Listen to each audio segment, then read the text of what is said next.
Next speakers, Dr. Mas Dalina Pane. Time is yours.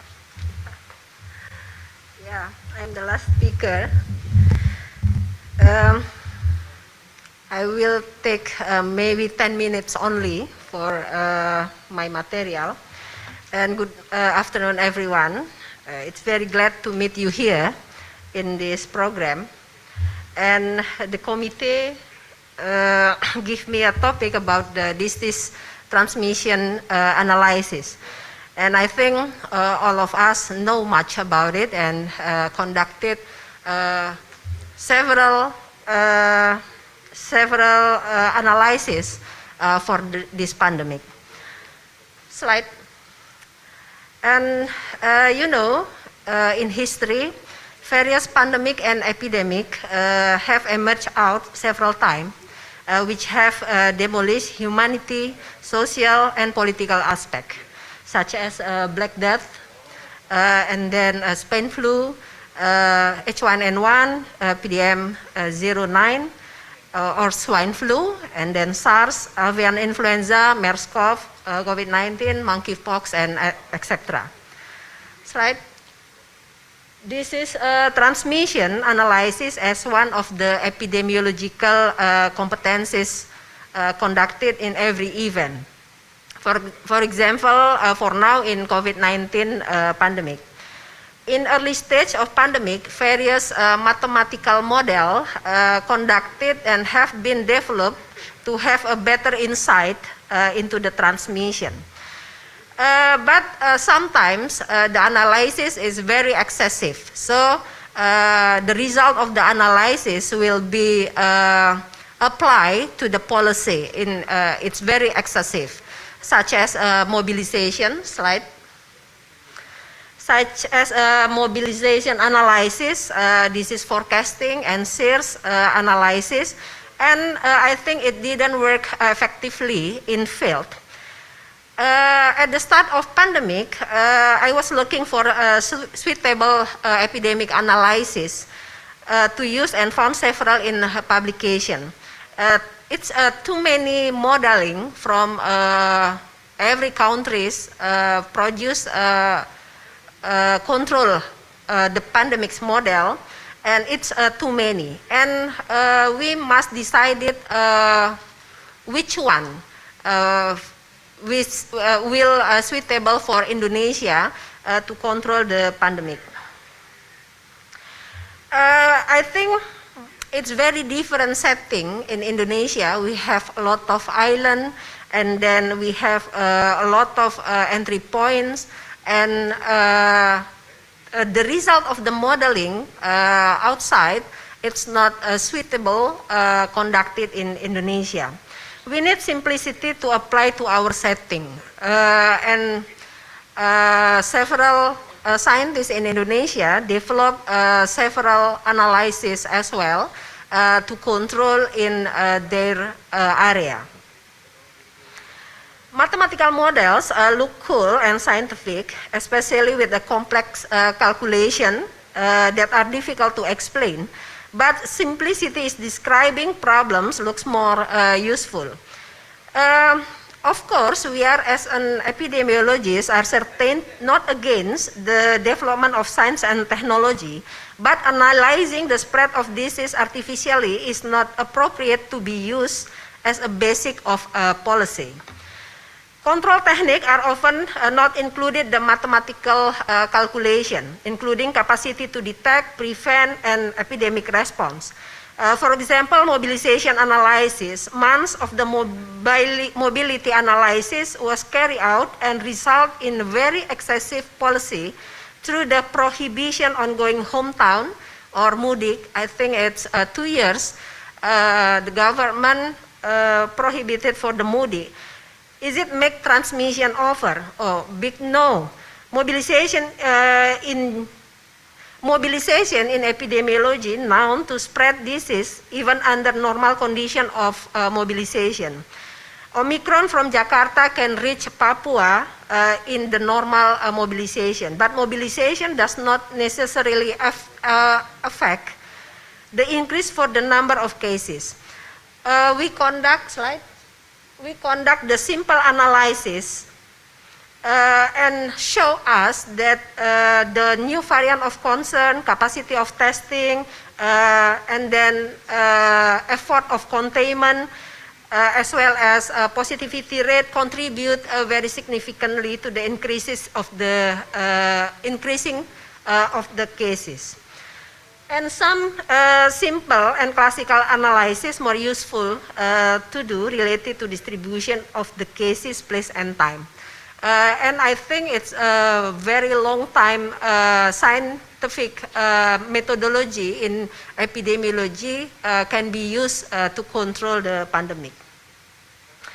There are main problem in disease transmission analysis using the various mathematical models, and we must decide which analysis in epidemic setting should conduct it to control.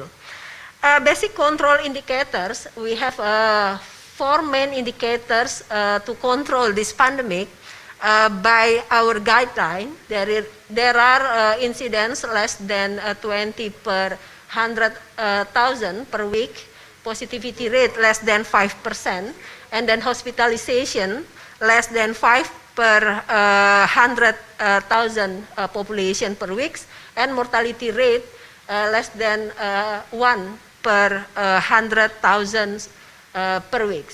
I think it's main indicators very useful to describe the condition in the area. Slide. Beside the main indicators, there are 26 additional indicators should maintain to show the epidemic under control. Developing effective policy for health issue requires integrating large collection of information that are diverse, highly variable, and uncertain. Despite this uncertainty in the science, decision must be made. This decision often have been based on risk. So I think 4 main indicators and 26 additional indicators will be useful and easy to conduct in the area. Slide. And we try to make a very simple dashboard with mapping and curve control for the Delta and Omicron especially, and it looked useful to make several policy, and we hope it's not excessive for the community. The other important thing, slide, the other important thing in the analysis is variant of concern. Slide. Slide. Yeah, it's a variant of concern and variant of interest, and we try to make a mapping the distribution of the Omicron and Delta to all of Indonesia. Start. Slide. Slide. Please click the link. Click the link. And from this distribution map, we can describe where's the Delta or Omicron will distribute and when it will be in your area. It starts from Sumatera Selatan, South Sumatra for the Delta, and distribute by weeks and by months to all Indonesian island. Distribution week by week can be looked for the community as well, so the community can access to this link and know is the variant of concern or variant of interest is in their area.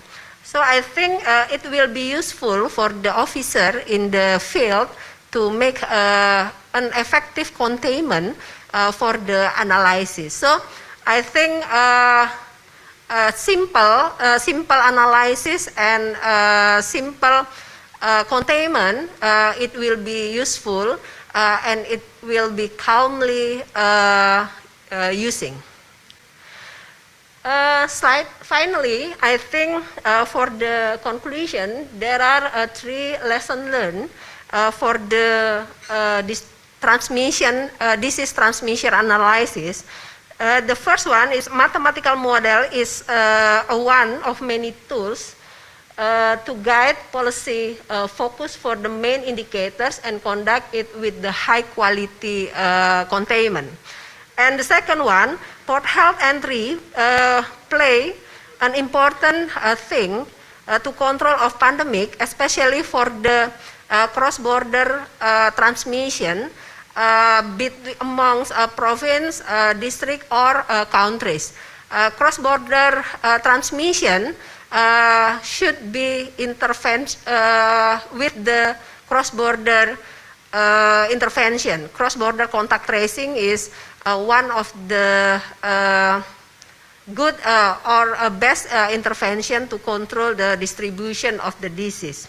And the second, the last lesson learned, we welcome a more holistic and cohesive approach of involving all sectors in pandemic control of all level. So I think it's a very good lesson learned for us to not to do the excessive analysis for the next epidemic or pandemic, so we can solve or we can through the pandemic with the simple and very calmly decision or policy. I think that's the lesson learned we can apply for the next pandemic. And thank you very much for your kind attention.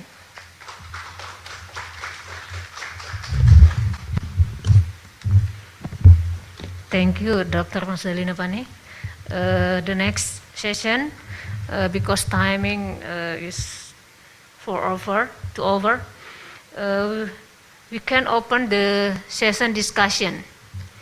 We have 10 minutes to discussion about this session. Please, the participant to discussion of 3 speakers.